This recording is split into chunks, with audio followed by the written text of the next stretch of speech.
जय हिंद दोस्तों, मैं नवीन शर्मा आप सभी का स्वागत करता हूं। आशा करता हूं आप सब एकदम अच्छे, एकदम बेहतरीन हैं।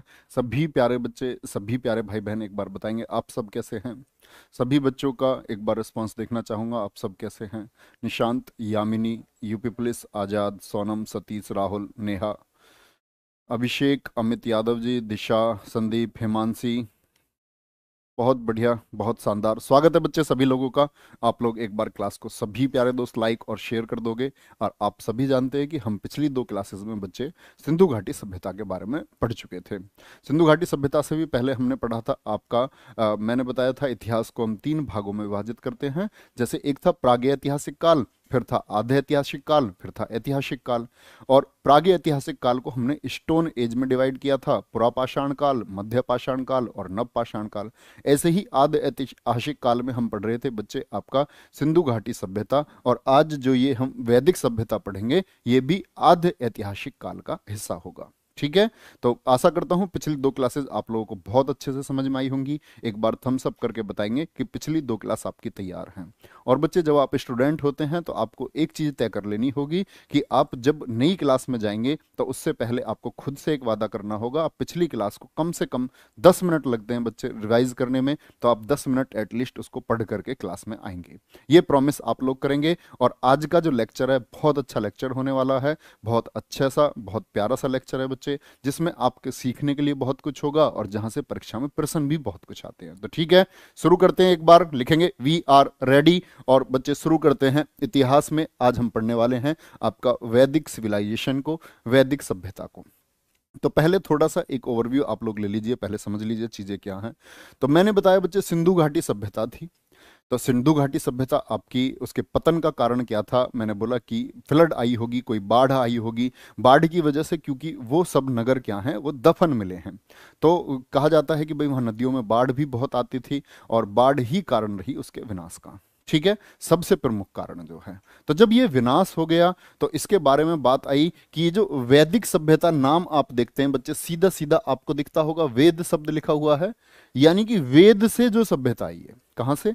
वेद जब लिखे गए, वेद आदि ऐतिहासिक काल में लिखे गए, तो वेद जो लिखे गए तो वो जो सभ्यता थी, ऐसे लोग जो वेदों के नियमों का पालन करते थे, जिन्होंने अपने जीवन को बिल्कुल ऐसे ही ढाल लिया था जैसे कि वेदों में कहा गया। जैसा वेदों में जीवन के लिए कहा गया ऐसा ही ये लोग जीने लगे। तो इनको कहा गया कि उस समय की जो सभ्यता है, जो सिविलाइजेशन है, जो उस समय का कल्चर था, संस्कृति थी, वो क्या हो गया, वैदिक सभ्यता। लेकिन वैदिक सभ्यता का आधार कौन लोग थे, वो लोग थे आर्य, जिनके बारे में हमको पढ़ना है आज की क्लास में। हम वेद, वेदांग, उपनिषद, आपके आपके हिंदू धर्म के संस्कार, विवाह संस्कार, क्या आपका जाति व्यवस्था है, इन सभी के बारे में पढ़ने वाले हैं। रामायण महाभारत के बारे में भी। ओके, ठीक है। तो शुरू करते हैं बच्चे, शुरू करेंगे इसको। तो वैदिक सभ्यता के बारे में हम बात कर रहे हैं बच्चे। वैदिक सभ्यता को पहले तो बच्चे हम काल में डिवाइड कर लेते हैं, दो पार्ट में डिवाइड करते हैं। एक बोलेंगे पूर्व वैदिक काल, ईस्ट वैदिक पीरियड। क्या बोलेंगे, सॉरी मैंने बोला पूर्व नहीं, पूर्व ईस्ट नहीं, पहले का, प्री प्री क्या बोलेंगे, पूर्व वैदिक काल। प्री बोलेंगे एक बार, प्री वैदिक पीरियड है ये। और एक है आपका भैया उत्तर वैदिक काल, यानी कि पोस्ट वैदिक पीरियड। क्या बोलेंगे, उत्तर वैदिक काल, उत्तर वैदिक काल। इससे भी प्रश्न पूछे जाते हैं। तो बच्चे जरूरत है बहुत ध्यान से सुनते रहेंगे।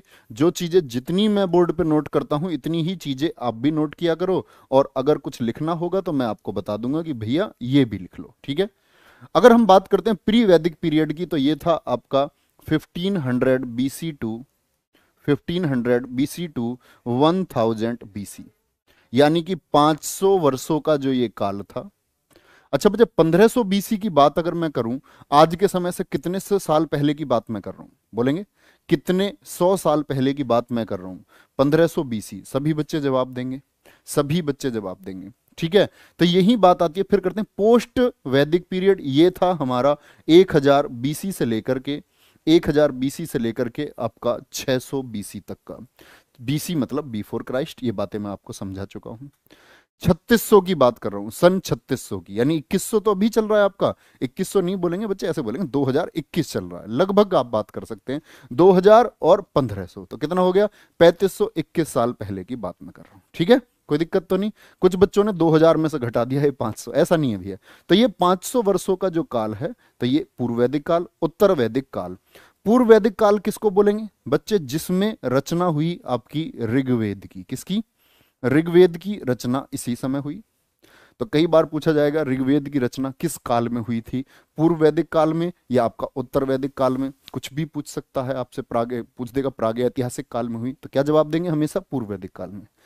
और बाकी बात आती है आपका यजुर्वेद हुआ, यजुर्वेद और सामवेद आपका, अथर्ववेद, क्या बोलेंगे, सामवेद, और साथ में आपका बच्चे अथर्ववेद।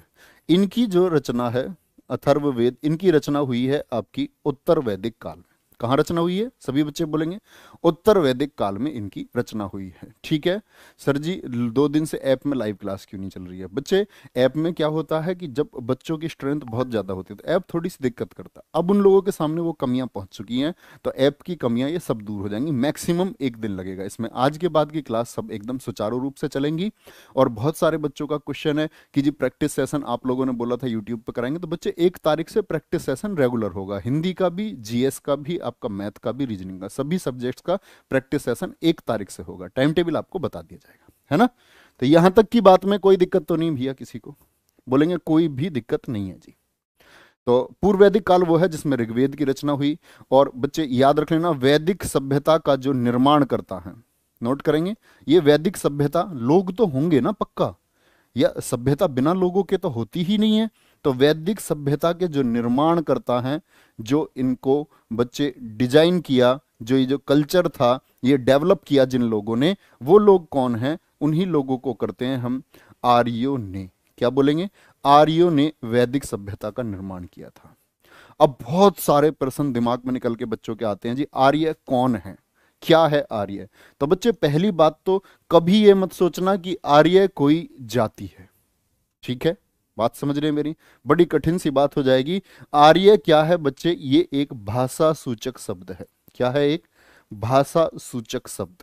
इस बात का क्या मतलब है भैया जी, भाषा सूचक शब्द को इसको समझाओ जरा। तो इसको समझाते हैं। भाषा सूचक शब्द का मतलब है बच्चे, आर्य का मतलब होता है श्रेष्ठ, क्योंकि ये संस्कृत भाषा का शब्द है। आर्य का मतलब क्या होता है, श्रेष्ठ, उत्तम, जो सबसे बेस्ट हो, कुलीन। जैसे हिटलर की अपनी सेना थी, तो हिटलर अपने लोगों को क्या बोलता था, हम लोग आर्य हैं, हम लोग श्रेष्ठ लोग हैं। हिटलर ने भी आर्य शब्द का प्रयोग किया है। तो आर्य का क्या मतलब होता है, एग्जाम्स में पूछा गया है, आर्य का अर्थ होता है, क्या बोलेंगे, कुलीन या श्रेष्ठ होता है। क्या बोलेंगे, कुलीन या श्रेष्ठ होता है। कोई दिक्कत इस बात में। आप कहेंगे भैया जी जाति क्यों नहीं है, तो बच्चे देखो जाति कैसे नहीं है। जैसे आप लोग, कुछ लोग ऐसे बोलते हैं, कांग्रेस भक्त हो गए कुछ लोग, क्या बोल देते हैं, पार्टी विशेष को क्या बोल देते हैं, ये लोग तो कांग्रेस भक्त हैं। ठीक है, जैसे कुछ बोलते हैं ये लोग मोदी भक्त हैं। क्या है, मोदी भक्त हैं। बताओ ऐसे बोलते नहीं बोलते। तो ये जो भक्त है, ये जाति है कोई, या ये एक नेगेटिव वर्ड है, आप लोगों को मतलब चिढ़ाते हो इस नाम से, अरे ये तो आदमी मोदी भक्त है, तो वो एक नेगेटिव वर्ड हुआ। कांग्रेस भक्त है, कांग्रेस का चमचा है, बीजेपी का चमचा है, तो वो क्या हुए, वो नेगेटिव वर्ड्स हुए, आप लोगों को चिढ़ाना चाहते हो। ऐसे ही ये जो आर्य शब्द है ना, ये एक पॉजिटिव वर्ड था। क्या था, एक सकारात्मक शब्द था। बात समझ रहे हैं मेरी, ये क्या था, एक सकारात्मक शब्द था। तो आपको हमेशा याद रखना है कि आर्य कौन लोग थे, जो अपने आप को श्रेष्ठ समझते थे। श्रेष्ठ क्यों, क्योंकि इनका आचरण जो था बच्चे, वो वेदों पर निर्भर था। किसकी जिंदगी जीते थे, वेदों में जो लिखा था उसी की जिंदगी जीते थे। हाँ कुछ भी आप बोल सकते हैं, कुछ भी बोल सकते हैं, मैं जस्ट आपको समझा रहा था ये चीजें। तो इतनी बात पर थम्स अप करके बताएंगे, इतनी बात समझ में आई है कि श्रेष्ठ का क्या अर्थ होता है, आर्य कोई जाति नहीं थी। अब बच्चे यहाँ एक बात आती है, यहाँ एक बात आती है, जो ये आर्य थे ये ग्रामीण थे या शहरी थे। तो याद रख लेना, ये एक ग्रामीण सभ्यता थी। क्या थी, ग्रामीण सभ्यता थी, क्योंकि सिंधु घाटी की सभ्यता तो शहरी सभ्यता थी, वो एक शहरी सभ्यता थी। ये सभ्यता कैसी थी, ये एक ग्रामीण सभ्यता थी। और जिसका व्यवसाय, यानी कि जो इनका बिजनेस था, इनका व्यवसाय था बच्चे पशुपालन। क्या करते थे ये, पशुपालन के द्वारा अपना लालन पालन करते थे। जैसे वो लोग व्यापार पर जुटे थे, कृषि पर जुटे थे, सिंधु घाटी सभ्यता के लोग। तो जैसे जैसे समय आगे बढ़ रहा है, लोगों का बच्चे जो बिजनेस है वो चेंज हो रहा है। ये लोग पशुपालन करके अपना जीवन यापन करते थे। अब बात है, ये आर्य है कौन भैया जी, आए कहां से हैं? तो आर्यों की बात मैं आपको बताता हूं, ध्यान से समझना। ये आर्यंस के बारे में बहुत सारे विद्वानों ने बच्चे अलग अलग कथन दिए हैं। कौन सा सर्वमान्य है, आज भी रिसर्च का विषय है। आज भी इतिहास में इस बात के लिए रिसर्च चल रही है कि इनका वास्तविक स्थान क्या है। तो देखते हैं जरा, देखेंगे कौन कौन से ऐसे साक्ष्य हैं। तो पहले तो व्यक्ति लिख लेना, जैसे मैक्स मूलर, ये विद्वान है बच्चे। मैक्स मूलर जर्मनी के हैं। तो कई बार तो एग्जाम्स में यही पूछ लेता मैक्स मूलर कहाँ के निवासी थे। इनका ये विद्वान लोग हैं और इनका क्या मत था, क्या मत था, क्या मानना था। तो मैक्स मूलर ने बोला कि ये लोग आपका मध्य एशिया से आए हैं। कहाँ से आए हैं? मध्य एशिया। अब आपके दिमाग में एक प्रश्न आएगा, भैया जी मध्य एशिया कहाँ है? तो बच्चे जैसे आप भारत का नक्शा सभी लोग परिचित होंगे, ये आपका भारत है, ठीक है। और भारत की अगर बात आती है तो भारत के ऊपर इधर कौन है? चाइना, चाइना, इधर पाकिस्तान, अफगानिस्तान। तो ये वाला जो क्षेत्र है ये मध्य एशिया क्षेत्र है, भारत के ऊपर वाला। तो मध्य एशिया से बोला किसने? मैक्स मूलर ने। और इनके कथन को सबसे ज्यादा मजबूती कौन से अभिलेख से मिली?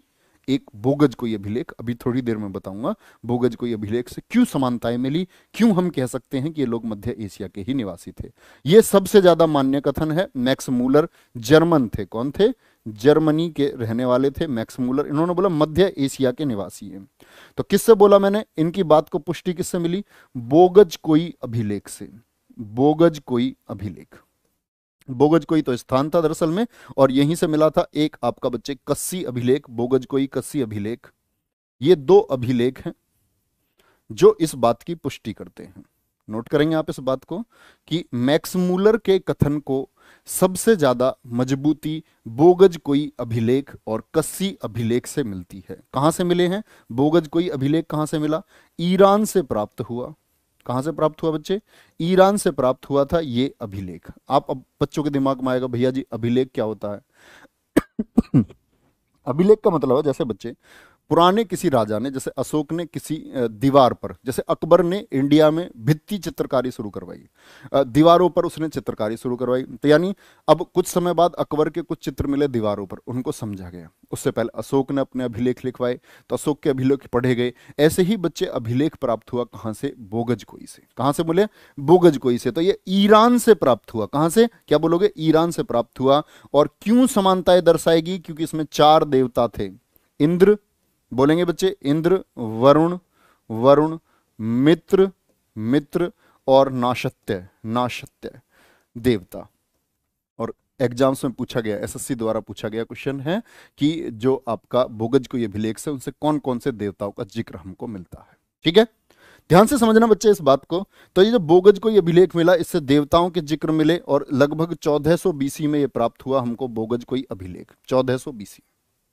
क्या समानताएं? जैसे हम अपने वेदों को देखते हैं तो हमारे वेदों में कौन से देवताओं का जिक्र सबसे ज्यादा है? इंद्र का जिक्र है। वरुण देवता का जिक्र हमारे वेदों में है। मित्र देवता का, नाशत्य देवता का जिक्र हमारे वेदों में। और भोगज को ये अभिलेख में भी ऐसे ही देवता मिलते हैं। तो बच्चे क्या समानताएं मिली? समानता ये मिली कि भाई हाँ, इनका और हमारा कल्चर एक जैसा था। और एक जैसा कल्चर कब हो सकता है बच्चे? जब लोग एक जैसे से आकर के दूसरी जगह बसे होंगे। तो इस कथन को सबसे ज्यादा मजबूती मिलती है, मैक्स मूलर के कथन को। बात समझ रहे हैं?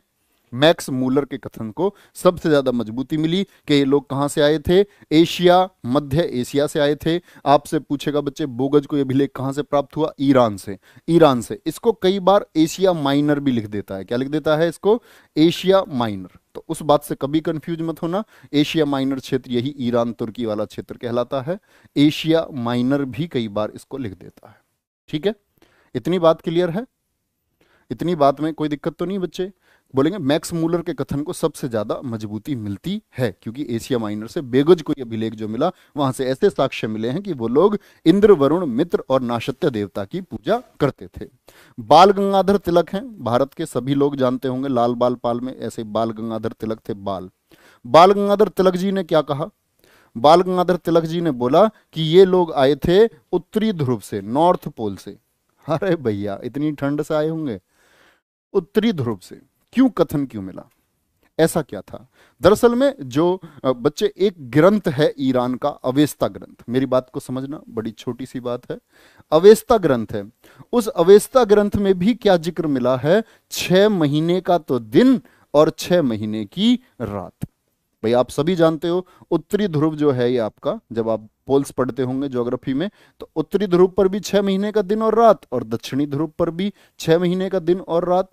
तो इन्होंने सोचा कि यार 6 महीने का दिन और रात क्या दक्षिणी ध्रुव पर नहीं होता? भाई 6 महीने के दिन और रात तो दक्षिणी ध्रुव पर भी होते हैं।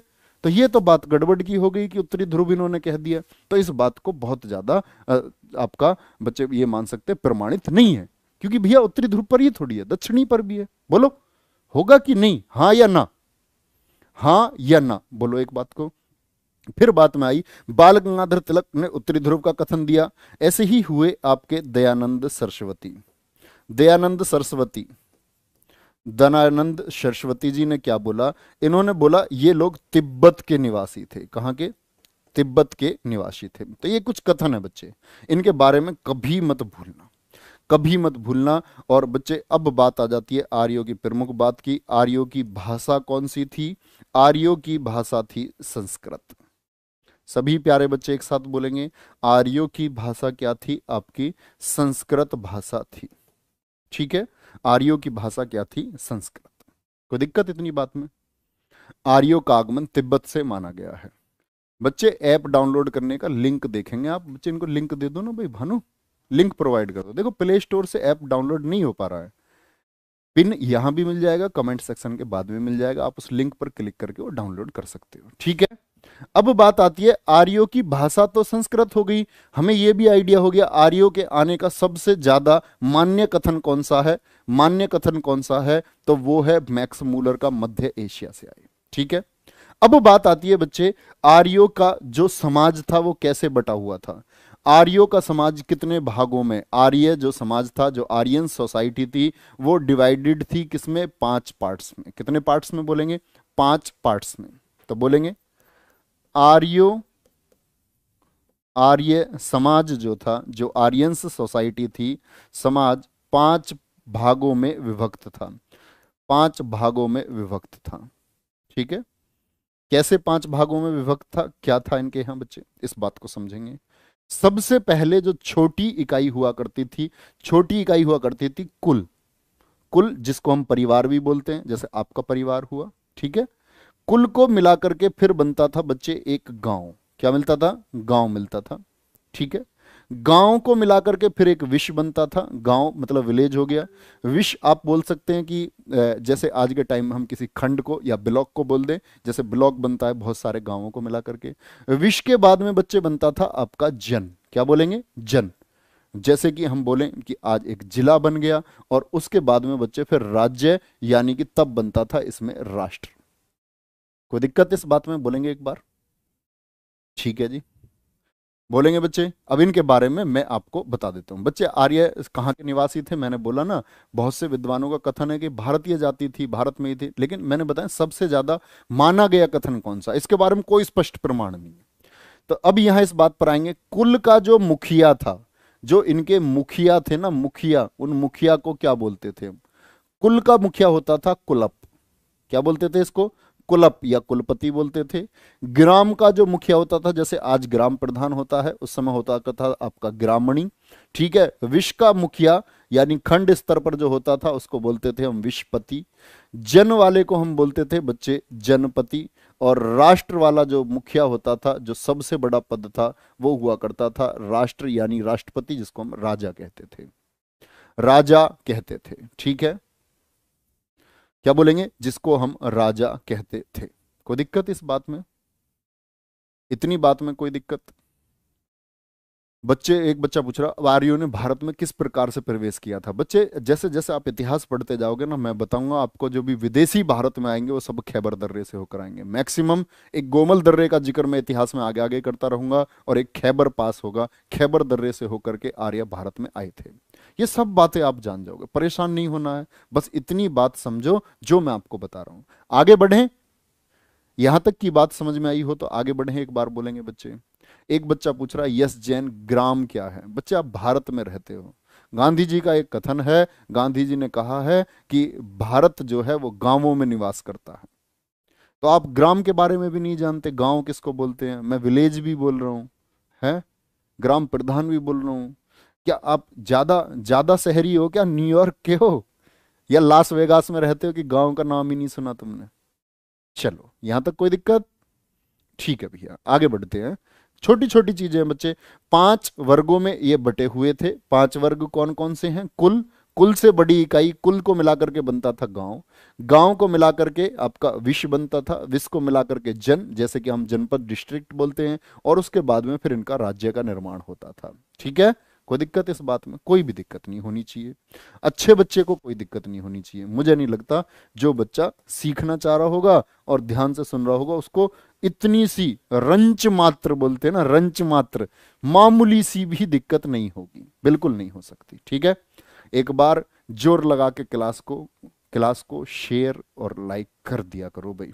ठीक है, चलो अगली बात पर आते हैं। अगली बात क्या है?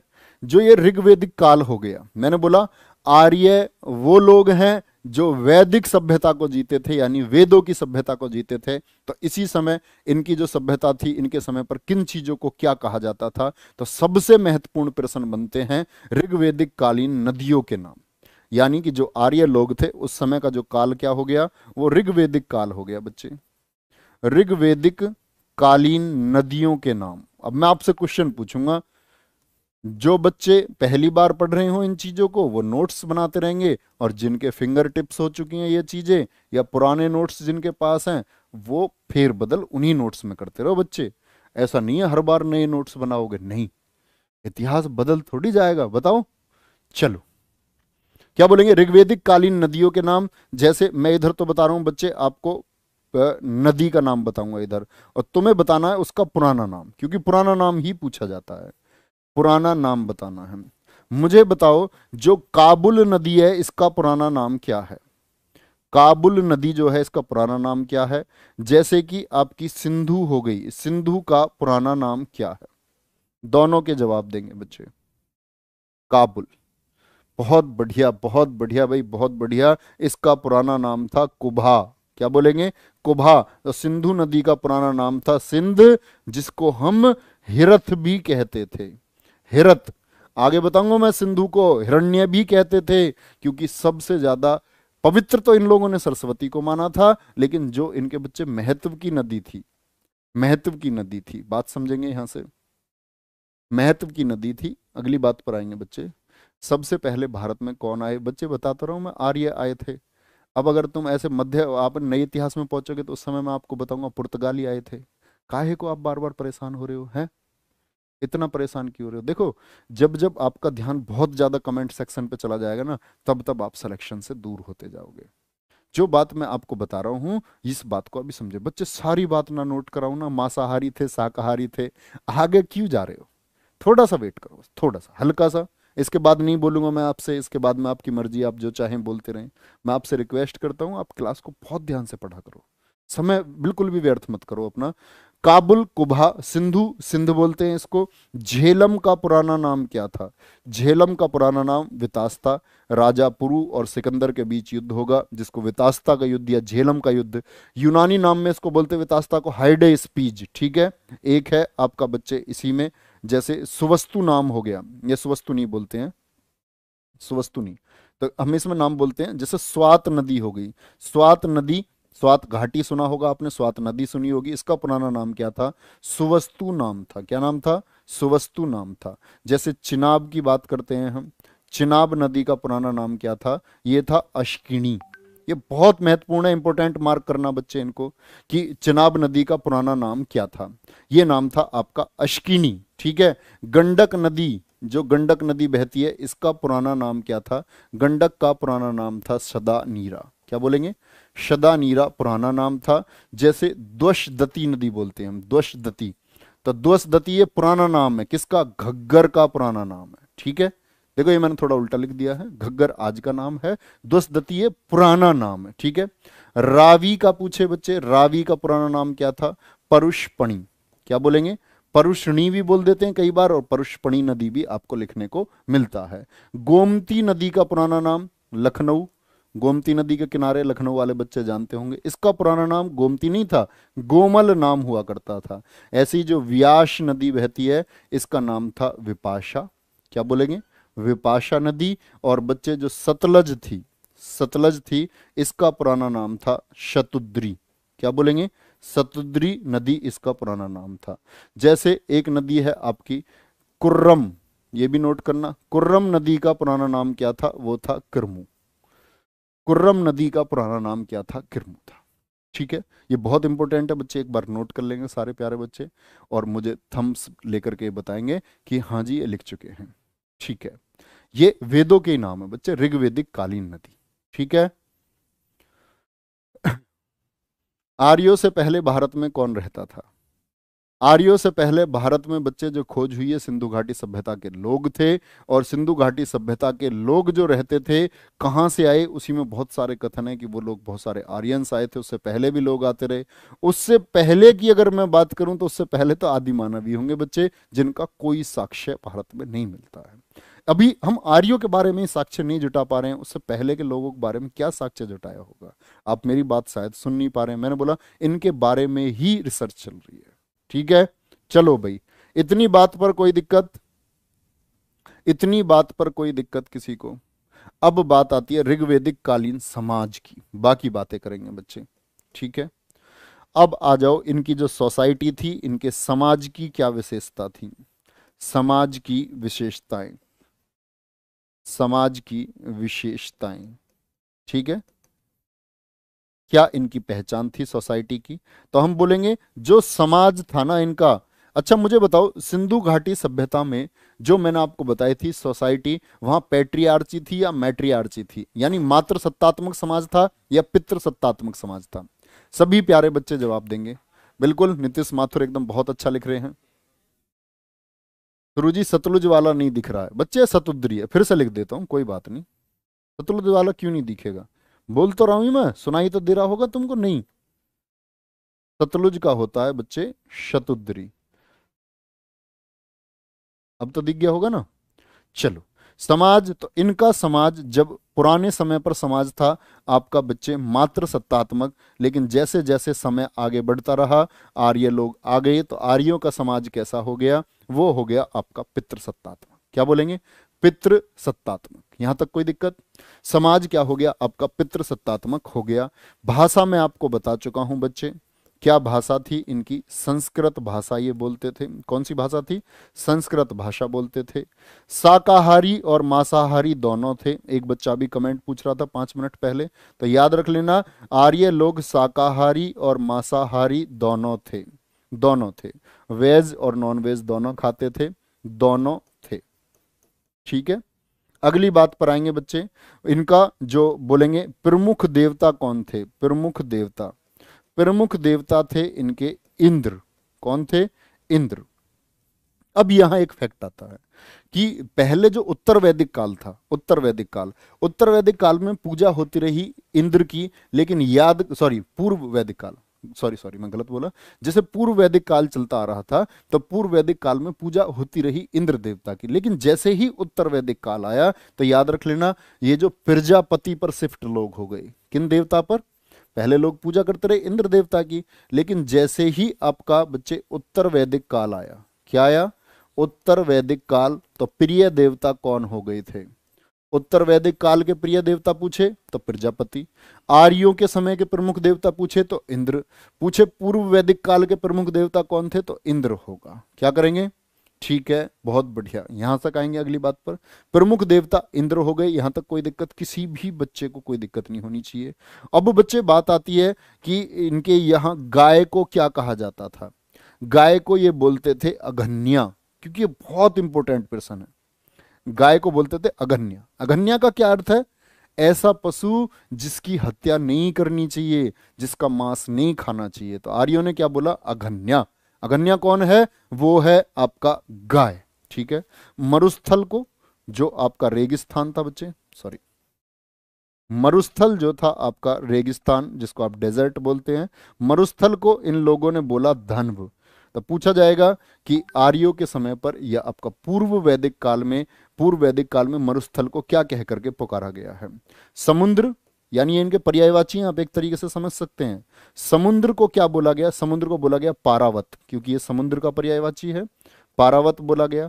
यव किसको कह करके ये बुलाते थे? यव कहते थे ये जौ को। यव किसको कहते थे? जौ को बोलते थे। कोई दिक्कत? ये इनके पुराने नाम हैं। ये कौन है? इस बच्चे का कमेंट दिखाना जरा। रोजगार विद अंकित भाई, नोट्स बनाने हैं सभी क्लास के, कृपया बताएं। और फिर रो रहा है। बताओ यार, क्या बताया जाए इस बच्चे को? है कोई तुक? रो रहा है इस बात पे, कह रहा नोट्स बनाने हैं कृपया बताएं। अरे इसमें बताना क्या है? जब तुम रोटी खाते हो, कोई तुमसे ये बोलता है कि रोटी खाओ? तुम जब ही खाते हो, मान के चलो किसी ने नहीं बोली तुमसे रोटी मत खाओ, भूखे रहोगे? अरे अरे 18+ हो गए हो, वयस्क को थोड़ा अपनी जिंदगी के बारे में सोचना सीखो, क्या आपकी जिंदगी के लिए जरूरी है। या कोई जो जैसा कह देगा ऐसा करोगे? सबसे बेहतर मैं पिछली क्लास में बता चुका हूं, अपने नोट्स अपने हाथ से बनाओ, ठीक है? बिल्कुल ठीक बात करें, कुलदीप सिंह गुजर एकदम नोट कर सकते हैं, लेकिन वो कभी पूछा ना गया है और ना गया होगा। देखो, पिछले कई सालों के जो प्रीवियस ईयर्स है उनका तो मुझे पता है कि भाई उनका अध्ययन मैं कर चुका हूं कि कौन कौन से क्वेश्चन पूछे गए हैं। इसीलिए जो बहुत ज़्यादा जरूरी है उसी की बात करेंगे। बहुत इंपॉर्टेंट है आपके जानने के लिए, आपकी परीक्षा के लिए। तो उनको, ये कुछ लोग होते ही हैं बीमार, इनकी टेंशन मत किया करो तुम। कुछ बीमार होते ही हैं क्लास में। ये अब तक बीमार नहीं रहेंगे, जब इनका एग्जाम आ जाएगा ना, एग्जाम हॉल तक भी ये लगातार बैच में हम इनसे रिक्वेस्ट करते रहेंगे, पढ़ो पढ़ो पढ़ो। लेकिन इनकी समस्याएं ऐसी ही चलती रहेंगी और ये अंत तक रहती हैं। हॉल में बैठ जाएंगे, इनकी 1 साल बाद भी समस्या रहेगी, परीक्षा हॉल के बाद आएंगे जब भी वो समस्या थी। चलो, यहां तक कोई दिक्कत भैया? अब बात आती है, जब हमने बात की प्रमुख देवता कौन है इनके, इंद्र। क्या बताया मैंने? प्रमुख देवता इंद्र हैं। तो जो इंद्र की बात आती है बच्चे, अगर हम ऋग्वेद को जब पढ़ेंगे, मैं बताऊंगा आपको, यही नोट कर लेंगे। ऋग्वेद में जो अगर हम बात करें तो सबसे प्रमुख देवता कौन बताया मैंने ऋग्वेदिक काल में? ये हो गए आपके इंद्र। तो यहां बात आती है इंद्र के लिए ऋग्वेद में कितनी बार मंत्र आए हैं? 250 बार मंत्र आए हैं। कितनी बार? 250 बार मंत्रों का प्रयोग किया गया है। दूसरे नंबर पर इनके प्रिय देवता थे अग्नि देवता। अग्नि देवता 200 बार इनका प्रयोग किया गया, नाम का लिया गया है ऋग्वेद में। भगवान विष्णु जी की बात आती है तो विष्णु जी का नाम इन लोगों ने 100 बार लिया है। कितनी बार? 100 बार लिया है। भगवान शिव का नाम इन लोगों ने 3 बार लिया है। और नदी में बात आती है तो सिंधु का नाम बच्चे 55 बार। सिंधु का नाम कितनी बार लिया है इन लोगों ने? 55 बार लिया है। लेकिन यहां आपको एक बात समझनी होगी कि जो सिंधु थी ये इनके आर्थिक महत्व की नदी थी, और इसी सिंधु को ये लोग हिरण्यवी बोलते थे। आर्थिक महत्व से जो प्रथम हो उसको बोलते हैं हिरण्यवी। तो हिरण्यवी कह करके किस नदी को पुकारा जाता था? कभी मत गलत करना।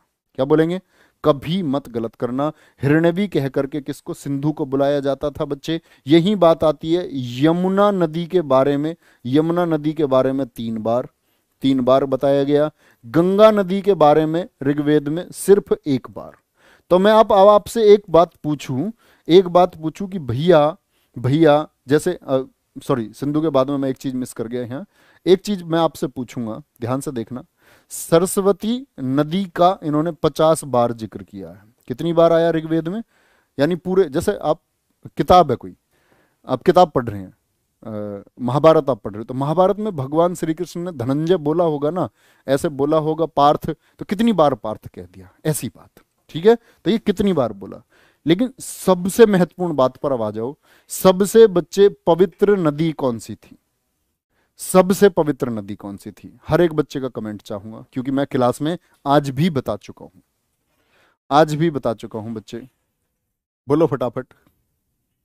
ये हुई ना बात, गजब गजब गजब गजब।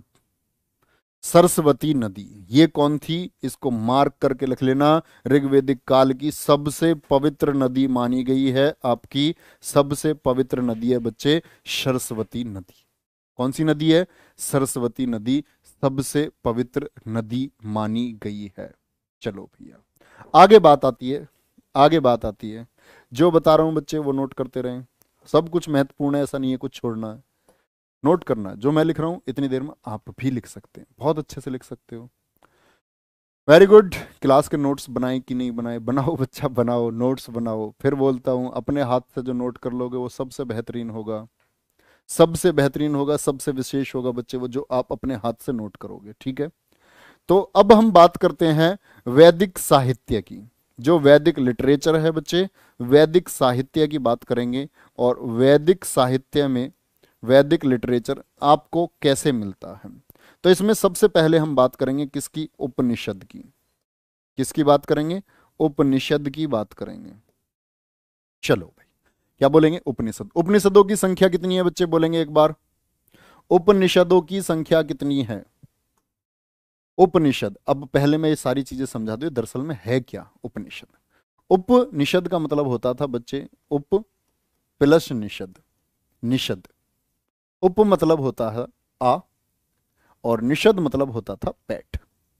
आ और बैठ, कहां बैठना है जी, बैठना था गुरु के पास में जाकर के।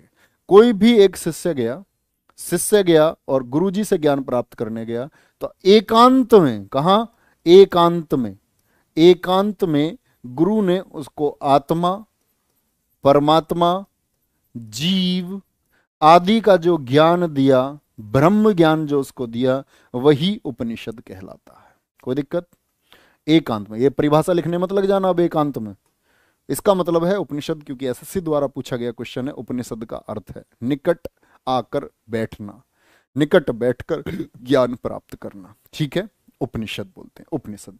उपनिषद को ही बच्चे हम वेदांत नाम से भी पुकारते हैं। किससे, वेदांत भी कहा जाता है उपनिषद को। क्या बोलेंगे, उपनिषद को वेदांत भी कहा जाता है। और उपनिषद की अगर संख्या की बात मैं करूं, तो संख्या है बच्चे इनकी, इनकी उपनिषद की कुल संख्या है, संख्या है इनकी 108। क्या बोलेंगे, 108। कितने उपनिषद हैं टोटल, 108 उपनिषद हैं। बहुत सारे बच्चे 6 बोल रहे हैं, बच्चे 6 वेदांग है, 6 वेदांग है। 108 का बच्चे कैटेगरी बनाना आप लोग, 4 + 2 + 102। बोलो एक बार, 4 + 1 + 2। ये क्यों बनवा दिया मैंने, क्योंकि बच्चे कई बार आपसे पूछेगा ऐसे कितने उपनिषद हैं जो गद्य में हैं, सिर्फ गद्य में। गद्य मतलब जैसे आप हिंदी में कोई एक गद्यांश पढ़ते हो, आपने हिंदी में 12th में सब लोगों ने हिंदी पढ़ी होगी मैक्सिमम, नहीं भी पढ़ी है तो समझ लो, इंग्लिश मीडियम वाले समझो बच्चे। एक तो होता पैराग्राफ, गद्यांश सीधे सीधे, और एक होती है अंग्रेजी वाले समझो, जैसे पैराग्राफ तो हो गया गद्यांश, गद्य, और पोइट्री हो गई आपकी क्या, पद्यांश। हिंदी मीडियम वाले जानते हैं कि काव्यांश होता है, कविता होती है। गद्य, और बच्चे यहां बात आएगी गद्य और पद्य दोनों में है।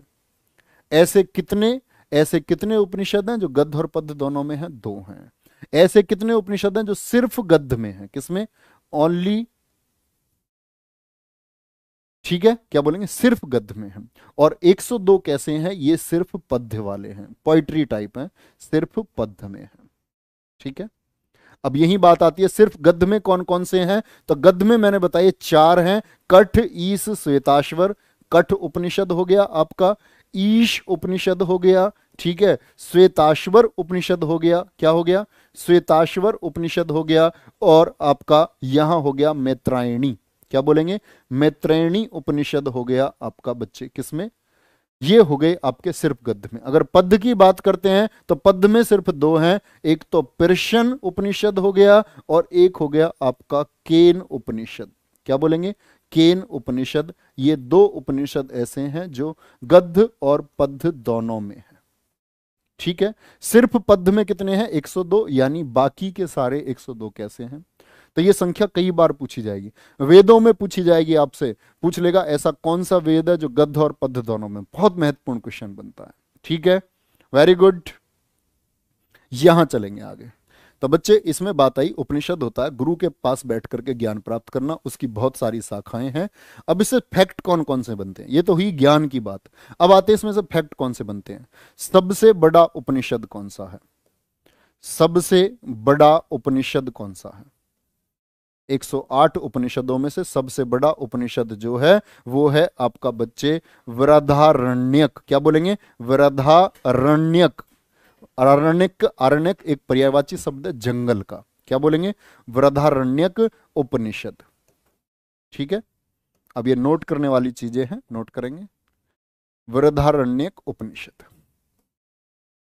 ठीक है, अब वृहदारण्यक उपनिषद की इंपॉर्टेंट बात है कि इसमें क्या क्या है।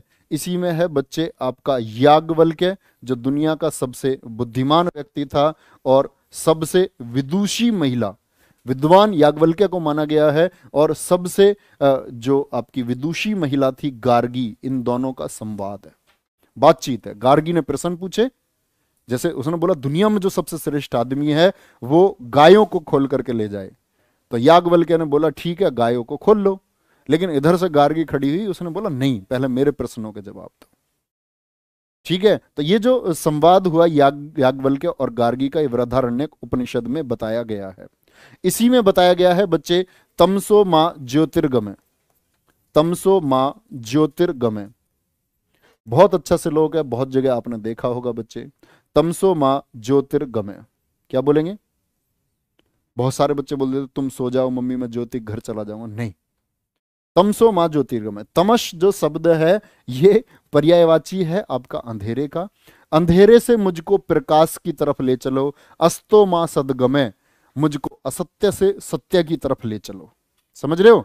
तो ये क्या था, तमस मतलब अंधेरे से ज्योति की तरफ ले चलो। तो ये कई बार पूछा गया है, ये श्लोक कहां से लिया गया है।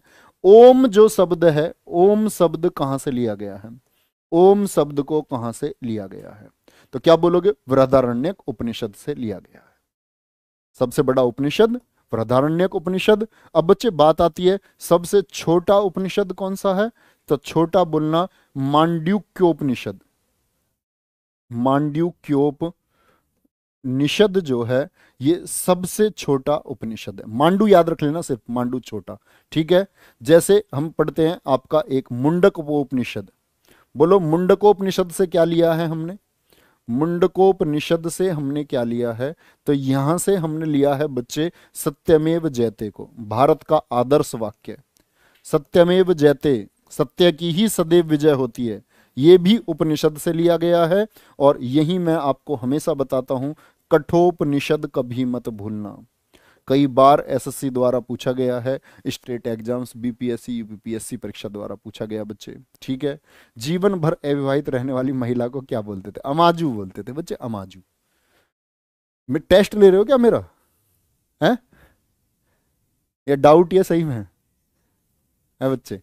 एक बात तो बताओ मुझे, ऐसा टेस्ट तो तुम मेरा पूरी जिंदगी लेते रहे ना। चलो पहले अपने टेस्ट में पास होंगे, है ना, पहले उसके लिए मेहनत करते। अमाजू बोलते थे, कोई बात नहीं, अच्छी बात है। मैंने बोला ना, कुछ भी चीज छूट जाए आप मेरे पास डायरेक्टली मैसेज कर सकते हो, मैं आपको जवाब दूंगा, है ना। चलो, कठोपनिषद में क्या है? यम नचिकेता संवाद। एक प्रश्न पूछने वाला बच्चा, यम नचिकेता संवाद किसमें दिया गया है? जो हर बात पे वो बच्चा प्रश्न करता था कि भैया भैया, हर बात पे, जैसे उसके पिताजी ने यज्ञ किया तो उसने पूछा कि ये यज्ञ क्यों कर रहे हो, हैं? पिताजी ने बोला बच्चे ऐसे शांति के लिए कर रहे हैं, इस यज्ञ से क्या होगा, ये होगा, ये जो आग जल रही है क्यों जल रही है, इस आग का क्या करोगे? पापा हो गए परेशान, बोले लास्ट में कहता कि ये जो प्रसाद है किसे दोगे? बोले ब्राह्मणों को देंगे। तो पिताजी ने बाद में पूछ ली, उसने पिताजी से पूछा कि मुझे किसे दोगे? बोला तुझे दूंगा मैं यमराज को, तू तो यमराज को देने लायक है, तेने खून पी लिए मेरे। तो उस बच्चे को इतनी जिद्द हो जाती है तो कि तो उसने बोला कि यम को दोगे तो मुझे दो अब यमराज को। तो यमराज का गेट पे पहुंच जाता है जिंदा आदमी, तो यमराज ने उसे आपका मृत्यु का ज्ञान दिया, जीवन का ज्ञान दिया, है ना। तो ऐसे जिज्ञासा होनी चाहिए। आप बच्चे जब स्टूडेंट सफल आप पता है कब होंगे? जब आपके अंदर जिज्ञासा आएगी। रट्टू तोता जब तक आप रहोगे तब तक कुछ उद्धार नहीं होगा। जब जब आप बच्चे जिज्ञासु बनोगे, क्या बनोगे? जिज्ञासु। जब जब आपके अंदर इंक्विजिटिवनेस होगा, जब जब आप किसी चीज को जानना चाहोगे कि ऐसा क्यों है, तब तब आप अपने जीवन में आगे बढ़ोगे, ठीक है। तो यम नचिकेता संवाद ये किसमें? कठोपनिषद में बताया गया है। ये बातें आपको कभी भी नहीं भूलनी है, ये बात भूल ही मत जाना, क्योंकि यहां से डायरेक्टली प्रश्न बनते हैं। ये तो हुई क्वेश्चन की बात। अब आते हैं बच्चे आगे। आगे बात आती है जो इस समय क्या था, इस समय थे हमारे संस्कार। कितने संस्कार हैं हिंदू धर्म में? 16 संस्कार हैं। कितने हैं बच्चे बोलेंगे? कुल संस्कार कितने हैं? वो हैं आपके 16। यानी जो वैदिक काल था उसमें जो संस्कार थे आज भी अपनाते हैं बहुत सारे लोग। कितने हैं संस्कार? आपके 16 संस्कार है। इनकी संस्कारों के सिर्फ संख्या याद रखें, जैसे कुछ है इसमें। सबसे पहले होता है जब आपका जन्म होता है, जब आप अपनी माता के गर्भ में प्रवेश करते हैं, है ना। तो ये होता है गर्भाधान संस्कार। क्या होता है? गर्भाधान संस्कार होता है। और इसका एक विशेष मीनिंग है जो सबको समझना चाहिए। जैसे विशेष मीनिंग की बात करते हैं, गर्भाधान संस्कार में बात आती है बच्चे कि जैसे स्त्री और पुरुष संबंध बनाते हैं, स्त्री और पुरुष जो संबंध बनाते हैं, तो स्त्री पुरुष संबंध क्या बोला गया है इसमें, स्त्री पुरुष संबंध, संबंध जो है आपके, ये वंश वृद्धि के लिए होने चाहिए। किसके लिए? स्त्री पुरुष संबंध वंश वृद्धि के लिए। सिर्फ इतना ही होना चाहिए कि वंश की वृद्धि हो सके, वंश वृद्धि के लिए, ठीक है। ऐसा नहीं है कि किसी और मोटिव के लिए आप इसका, किसी को गर्भाधान का इस्तेमाल करें, है ना। चलो चलो ध्यान से लिखेंगे। गुरुजी राखी गढ़ी किस नदी के किनारे है? घग्गर नदी के किनारे पर है, आपने गलती से सरस्वती लिखवा दिया है। अच्छा चलो मैं देख लूंगा, उसको बता दूंगा मैं। प्रमोद सिंह बिल्कुल ठीक कह रहे हैं आप, अगर ऐसा कुछ है तो मैं देख करके उसको क्लास में कल ही बताता हूँ आपको। मैं देख लूंगा एक बार कुछ गलत लिखवाया नहीं लिखवाया मैंने। गर्भाधान संस्कार स्त्री पुरुष संबंधी वंश वृद्धि के लिए होने चाहिए।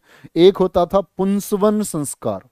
पुंसवन संस्कार ये किसके लिए था बच्चे? ये था आपका जो संतान है वो आपकी उत्तम संतान हो। क्या हो?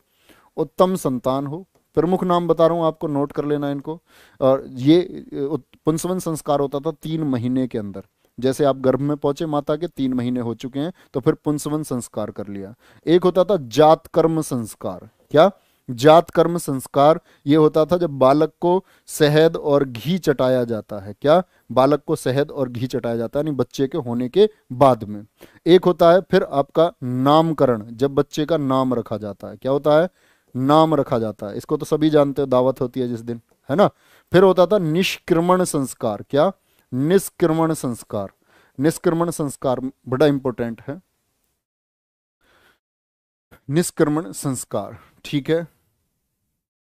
आगे आएंगे बच्चे। क्या बोल रहे हैं बच्चे? घग्गर नदी तो है ही है, मैं ये बात नहीं बोल रहा, घग्गर नदी तो है ही है। जो मैंने आपको लिखवाया होगा ना, सरस्वती या दोषदती लिखवाया है वो ठीक है बच्चे। अभी बताऊंगा उस बारे में भी, बाल विवाह नहीं होता था, बहुत अच्छा समाज था ये। निष्क्रमण जब बच्चे को पहली बार सूर्य और चंद्रमा के दर्शन करवाए जाएं, सूर्य और चंद्रमा के दर्शन करवाए जाएं, ठीक है। निष्क्रमण संस्कार होता था। एक होता है अन्नप्राशन। क्या? अन्नप्राशन संस्कार में क्या होता था? बच्चे को अन्न खिलाया जाता है। क्या खिलाया जाता है? अन्न खिलाया जाता था। शॉर्ट नोट्स बनाना एकदम, क्योंकि बच्चा माँ का दूध पीता रहता है ना, तो माँ का दूध जो पीता रहता था बच्चे, उसके अलावा उसके शरीर के विकास के लिए और बाकी चीजें उसको दी जाए, तो क्या होता था? अन्नप्राशन संस्कार होता था। चूडाकर्म, चूडाकर्म ये मुंडन, जब बच्चे को गंजा कर दिया जाता है, घोटा करवा देते हैं जब उसको। घोटा कितने बच्चे समझते हो? यस और नो? घोटा यानी मुंडन संस्कार, जब बच्चे के सिर के बाल मुंडवा दिए जाते, ये होता था चूड़ाकर्म संस्कार, ठीक है। इसके बाद में फिर बच्चे के कान छिदने का प्रोग्राम, कर्ण भेदन हो गया, कर्ण भेदन हो गया। फिर उसको जनेऊ पहना देते थे। यज्ञोपवीत ये तत्सम शब्द है किसका? जनेऊ का। यज्ञोपवीत पहना देते थे उसको। अब बच्चा पढ़ने जाएगा, फिर उसकी विद्या शुरू होती थी, विद्यारंभ, गुरुकुल में जाता था, ठीक है। और गुरुकुल में जाने के बाद में फिर उसका वापसी होती थी गुरुकुल से, जब गुरुजी कहते थे भाई शिक्षा तो धारण कर ली, एक काम कर लो, ब्याह भी कर लो जा करके। तो ये समावर्तन संस्कार था कि भाई आप विवाह योग्य हो चुके हैं, तो ये समावर्तन संस्कार। एंड में आदमी जो है सब कुछ काटते पीटते फिर अंत्येष्टि संस्कार पर आ जाता है। अंत्येष्टि संस्कार से मतलब है कि जब व्यक्ति पंचत्व में विलीन हो जाता है, जब आदमी मर जाता है, ठीक ठाक उम्र में मरता है तो इस समय भी रसगुल्ले हो सकते हैं, उम्र से पहले आदमी चला जाए तो बड़े दुख की बात होती है। दुख तो खैर उसका वहां भी होता है जब बुजुर्ग आदमी हो, है ना। तो यहाँ बच्चे एक बात है, यहाँ एक बात समझना, ये अंत्येष्टि संस्कार होता है अंतिम समय पर। तो जब व्यक्ति मरता है तो उसके शरीर पर क्या होता है? जो बैक्टीरिया और वायरस है वो हमला करते हैं। आपने एक चीज देखी होगी, जब हम किसी शमशान में गए, शमशान में हमने किसी को जला करके आए, तो घर में सब लोग क्या कहते हैं? घर में सब लोग क्या कहते हैं? तो वो लोग बोलते थे कि भाई आकर के नहा लो अपना। नहाना क्यों? क्योंकि वो एकदम कॉन्सेप्ट है, वो साइंटिफिक है कि आप किसी को भी अगर जला के आ रहे हैं तो उस समय उसके शरीर पर हमला होता है सबसे ज्यादा, क्योंकि इनएक्टिव बॉडी है, बहुत सारा बैक्टीरिया वायरस हमला करता है, ठीक है। सर जी सीता क्या बोल रहे हैं? सीता किसको कहते थे? सीता कहते थे बच्चे जब हल से भूमि जोती जाती थी, तो जो वो हल रेखा थी जो बीच में, देखते हो आप हल चल रहा है तो वो लाइन जो भूमि में बन जाती है, उस हल रेखा को बोलते थे सीता, ठीक है। चलो यहां तक कोई दिक्कत? थम्स अप करके बताएंगे सभी बच्चे। थम्स अप करके बताएंगे। और क्लास को देखो आधे बच्चों ने लाइक किया है। मैंने आपको बता चुका हूँ कि लाइक का क्या महत्व होता है। इससे बाकी बच्चे क्लास को देखते हैं, उनको लगता है कि भाई हाँ ठीक ही क्लास हुई होगी, है ना। तो अच्छे बच्चे जो होते हैं पढ़ने के, उनको मदद होता है। अब मान के चलो कोई वीडियो आपने खोली यूट्यूब पे, उस पर 100 व्यू हैं, 100 व्यू, 5 लाइक है, तो आप उसे देखना पसंद करोगे? नहीं करोगे। तो इसीलिए वो जरूरी हो जाता है कि वो मैक्सिमम बच्चों तक उसकी रीच हो जाती है, बच्चे उसको देख पाते हैं, तो वो अच्छा होता है काफी। ठीक है, क्या बोलेंगे? तो ये संस्कार है। कितने संस्कार थे? टोटल 16 संस्कार थे। बात आपको याद रखनी है बच्चे। अब बात आएगी वेदों की। किसकी? वेद। वेद जिसकी संख्या 4 है। कितने वेद हैं टोटल? बोलेंगे गुरुजी अंत्येष्टि क्या है? देखो एक अभी पूछ रहा है, इसके अभी भी समझ में नहीं आया अंत्येष्टि क्या है। अंत्येष्टि होता भैया जब आदमी निकल लेता, व्यक्ति जब मृत्यु को प्राप्त हो जाता है, जब शरीर उसका साथ छोड़ जाता है, जब व्यक्ति को निर्वाण प्राप्त हो जाता है ना। वेदों की संख्या 4 है। वेद का अर्थ क्या है? वेद की मीनिंग क्या है? अर्थ क्या है? तो वेद का अर्थ है बच्चे, जो ज्ञान है, जो ज्ञान है, अपने समय का जो ज्ञान था, अपने समय के ज्ञान का संग्रह, अपने समय के ज्ञान का संग्रह, ये क्या है? ये है वेद। मैं आपको कोई सिद्धांत बताता हूं कि आप अपनी जिंदगी इस तरह जियो, या आप अपनी तैयारी इस तरह करें। आप इन चीजों को पालन करते हो, बहुत अच्छी तरीके से पालन करते हो, और पालन करने के बाद में क्या होता है कि आप अपने उस समय की चीजों को संग्रहित कर लेते हो कि हमारे नवीन गुरुजी ने ये बताया था। या आप में से कोई बच्चा मुझे कुछ बताता है, मैं उसका संग्रह कर लूं कि भाई हमारे प्यारे बच्चों ने हमको ये बताया था। तो ये जो संग्रह है अपने ही टाइम का, ये तो ये वेद है। ऐसे ही संग्रह पहले हुआ, तो वो वेद क्या है? वो एक संग्रह था ज्ञान का। और वो ज्ञान के संग्रह कितने हैं कुल? वो वेदों की संख्या है 4। 4 भागों में ज्ञान का संग्रह किया गया। ठीक है, अब बात आएगी, देखो यहां वेदों से पहले मैं आपको कुछ सारी चीजें बताना चाह रहा हूं, क्योंकि अब वैदिक काल शुरू हो चुका है, और वेद जो लिखे गए ये उत्तर वैदिक काल में शुरू हो गए। बच्चे देखो, एक बालक पूछ रहा जी बाल विवाह कब हुआ, बंद हुआ? अब ऐसे बाल विवाह के लिए तो बहुत सारे अधिनियम आए हैं। बाल विवाह बंद करने के लिए शारदा एक्ट आया 1929 में। बाल विवाह पुनर्विवाह अधिनियम 1978 का आया है। 2007 में बाल निषेध अधिनियम आया। ऐसे कैसे? बाल विवाह तो आज भी बंद नहीं है। लेकिन देखो, जो ये पुराना समाज था, यहां आपको बहुत सारी चीजें समझनी होंगी। क्या जो आर्य थे, जो आर्य थे, वहां जाति व्यवस्था थी या नहीं थी? जाति व्यवस्था बच्चे कर्म के आधार पर थी। किसके आधार पर? कर्म के आधार पर थी। ऐसे नहीं है कि ब्राह्मण का बच्चा ब्राह्मण ही होगा, गुजर का बालक गुजर ही होगा, यादव का बालक यादव ही होगा। ठीक है, चौधरी साहब है अपने, उनके बालक बालक चौधरी साहब, नहीं, ऐसा नहीं था। शूद्र है तो उसका बच्चा शूद्री होगा, नहीं। आर्य सभ्यता में ऐसा नहीं था। आर्य सभ्यता में क्या था? जो जो काम करता होगा वही उसकी जाति व्यवस्था होगी। शिक्षा लेने और देने का काम जो करेंगे वो ब्राह्मण होंगे, किसी भी जाति के हो। जो रक्षा करेंगे वो क्षत्रिय होंगे, जो व्यापार करेंगे वो आपके वैश्य होंगे, और जो हाथ के कारीगर होंगे, जो हाथ का काम जानते होंगे, वो सब लोग शूद्र लोग होंगे, है ना। मैं बताऊंगा अभी आगे आपको कि शूद्रों का जाति व्यवस्था का सारा वर्णन कहां ऋग्वेद के 10वें मंडल में मिलता है, जहां मैं आपको यह भी बताऊंगा कि आर्यों ने आकर के जो कमजोर लोग थे उनको दास बना लिया, वो लोग दास से दस्यु बने, और दस्यु से वही लोग फिर शूद्र बने। ठीक है, वो बात आगे आने वाले टाइम में मैं आपको धीरे धीरे बताता रहूं। जाति व्यवस्था थी क्या आर्यों के समय? नहीं जी। बाल विवाह प्रचलित था या नहीं था? आप कहेंगे भैया जी बाल विवाह बिल्कुल भी प्रचलित नहीं था। ठीक है, जन्म के आधार पर जाति व्यवस्था भी नहीं थी। ठीक है, इतनी बात को आपको याद रखना है ये हमेशा। तो ये बच्चे जो भी बुराइयां थी ना, ये बुराइयां समय के साथ साथ धीरे, जैसे आप देखोगे ऋग्वेद में तो किसी भी प्रकार की व्यवस्था पर जोर ही नहीं दिया गया, लेकिन जो अथर्ववेद था, अथर्ववेद था ना, वो अथर्ववेद में कन्या के जन्म की निंदा होने लगेगी। देखो पुराने लोगों को लड़कियों के जन्म से कोई निंदा नहीं थी, लेकिन जैसे जैसे हम लोग आगे बढ़े तो हमारी सोच का पतन होना शुरू हुआ, हमारी सोच गिरनी शुरू हुई, और हमने कमियां निकालनी शुरू की। हमने इस जाति व्यवस्था को जन्म के आधार पर बना दिया। ठीक है, जो काम चाहे कितनी ही नीचता के करता हो, लेकिन वो हम उसे उच्च जाति का ही समझ लेंगे। ठीक है, पढ़ा लिखा कुछ भी नहीं है, शिक्षा किसी को देता नहीं, और लोगों को लूट के खाता, आप क्या देते? ब्राह्मण। ठीक है। एक क्षत्रिय जाति है, क्षत्रिय जाति जो कभी कहीं लड़ नहीं रहा, अपने घर में बैठ जाता, कायर है, देश को गाली देता है, उसको क्षत्रिय कह देते हैं हम। ठीक है। जो एक वीर है, बुद्धिमान है, जिसमें आगे बढ़ने के सारे अवसर हैं, उसको हम शूद्र कह करके नीचा दिखाते हैं। तो ये चीजें समय के साथ हुई, समय के साथ ही, मतलब लोगों को जैसे जैसे अपनी सोच विकसित करनी थी, लोगों ने अपनी सोच को विकसित करने के बजाय पतन की ओर ले गए। विकसित की बजाय कहां ले गए हम? पतन की ओर ले गए। तो ये बाल विवाह देखेंगे ध्यान से, बाल विवाह आज प्रचलन में हुआ, तब नहीं था बाल विवाह। तो अपने समय के ज्ञान का संग्रह ये वेद कहलाता है। ठीक है। और वेदों को ही हम बोलते हैं अपौरुषे। क्या बोलते हैं? वेदों को ही हम, वेद कैसे हैं याद रख लेना, वेद अपौरुषेय हैं। अपौरुषेय मतलब किसी व्यक्ति ने इनकी रचना नहीं की है, इनका सिर्फ संकलन हुआ है। जो उस समय के, जैसे बच्चे आज हम कुछ कह रहे हूं, मैं कुछ कहता हूं, आप उसका संकलन कर लो, तो वो मेरी बात नहीं है, वो एक ज्ञान है जो मैंने किसी माध्यम से, व्यक्ति से होकर के होते हुए आया है, मुझ तक पहुंचा है, जिसे मैं अगली पीढ़ी आपको देना चाह रहा हूं।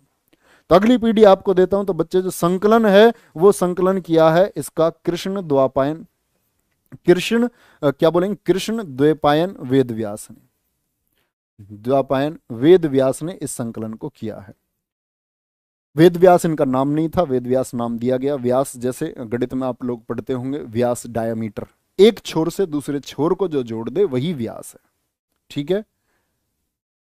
देखो एक नाम है इसका मैथेनिया सायरी, नाम तो इसने इतना बड़ा रख रखा है, ये पूछ रहा बाल विवाह क्या होता है।